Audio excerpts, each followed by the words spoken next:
O placar foi o que mais agradou. O problema é que o futebol nem sempre as coisas acontecem do jeito que a gente imagina, né?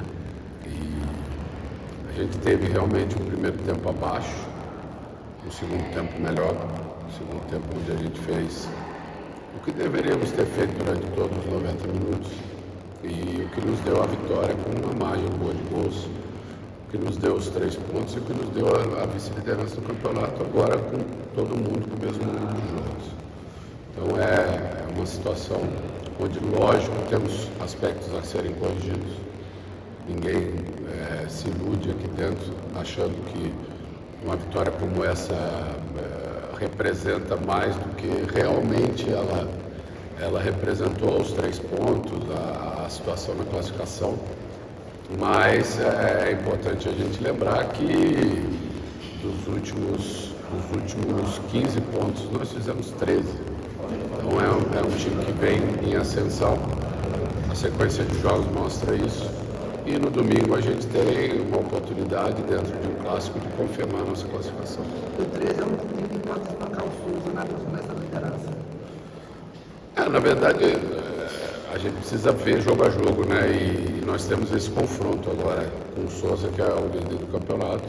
É um jogo que promete, um jogo onde se enfrentam os 2 primeiros colocados e eles já classificados e a gente podendo garantir a nossa classificação com uma vitória. Então, é importante a gente entender o que aconteceu no jogo de hoje, valorizar a vitória e trabalhar bem, principalmente recuperando desse jogo na quarta-feira, para que a gente possa chegar no domingo forte e aí sim, dentro do clássico, poder jogar o nosso melhor jogo.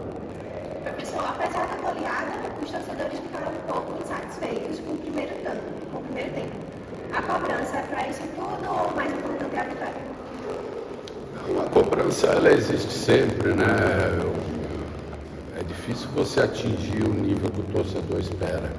E a partir do momento que você vai evoluindo o torcedor, a expectativa aumenta e a exigência aumenta. Então como eu falei, é um time que vinha de 3 vitórias e um empate, né? De 12 pontos disputados, 10 vencidos, onde se esperava um jogo com mais tranquilidade, um jogo mais fácil. A gente viu a dificuldade que o adversário nos impôs no primeiro tempo, a gente teve defeitos no primeiro tempo. Por isso, sofremos 2 gols.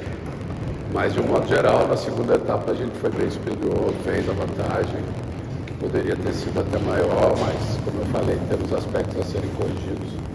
E o importante é, no final da competição, o torcedor ficar satisfeito. Marcelo, eu queria falar com você sobre o sistema defensivo do 13. No 13 foi 3 jogos sem levar gols aqui. Foi o Renan e o Marcelo, né? Isso... Eles acabaram levando um gol no clássico, mas já foi no finalzinho. Você não teve essa dupla de João Paulo, não teve hoje. E acho que foi uma preocupação do torcedor, apesar dos 6 gols. Levou 2 da Picuiense, por exemplo, adversários diretos, não levaram gols. Conferência não levou, Serra Branca não levou, Souza também na liderança não levou. O que lhe preocupa mais defensivamente é o sistema ou essa formação de zaga ainda que ele não conseguiu encaixar, além dos 2 atletas, o Gomes também não estava suspenso. O sistema defensivo é muito coletivo, né? E por ser assim, entrosamento é importante. Então, a partir do momento que nós tivemos uma sequência de jogos com o Marcelo e o Renan, a gente viu evoluir essa questão, né? E é lógico a ajuda de todo um sistema, mas era uma dupla que estava ganhando entrosamento, estava se saindo bem, dando poucas oportunidades aos adversários. Né, de um modo geral, e a gente perdeu o Renan, né, pela questão de uma lesão. E a partir daí, no jogo passado com o Gomes, hoje com o Thiago, a gente teve um pouco mais de dificuldade, até pela característica dos jogos mesmo. Jogos onde a gente se expôs mais, né, e a partir daí a defesa fica mais exposta. Mas existe a questão do entrosamento, a questão de você ter que colocar e você colocar jogadores que não estão com o mesmo ritmo. Né? A Renan já vinha jogando em sequência e acabamos sentindo um pouco isso. Mas como eu falei, a questão é coletiva, o sistema defensivo ele funciona coletivamente E a gente tem como ajustar e fazer com que todo mundo se sinta mais confortável na situação.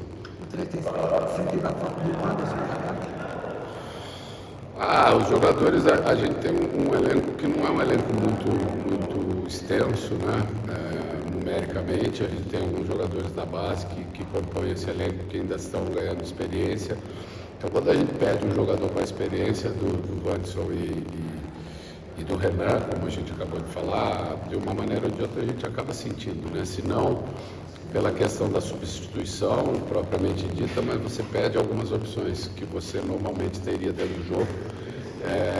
Fica mais difícil de você modificar as partidas, mas eu entendo que hoje foi um jogo que os jogadores que entraram contribuíram muito para que a gente pudesse fazer o placar que fizemos no segundo tempo.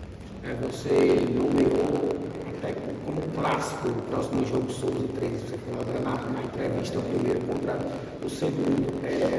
Fazer também o nosso comentarista, será que o 13 tirou um pouco o pé depois que virou 3-2, pensando nesse jogo? Aí eu falo, né, porque os jogadores queriam isso, mas no subconsciente dos atletas, você imaginou isso, não tem nada a ver. Não tirou, tanto é que o placar representou isso, né? A gente em nenhum momento fez nenhum movimento em termos de segurar o placar a partir de que viramos o jogo, né? Muito pelo contrário, a gente manteve a nossa postura ofensiva, sabíamos que íamos criar oportunidades, mas o jogo, de um modo geral, exige que você controle a partir do momento que você tem o resultado e as chances vão aparecer a partir desse controle. Então houve um desgaste um pouco menor, apesar da gente ter acabado com 10 homens, né? Controlamos bem o final da partida e acabamos fazendo uma vantagem bem significativa.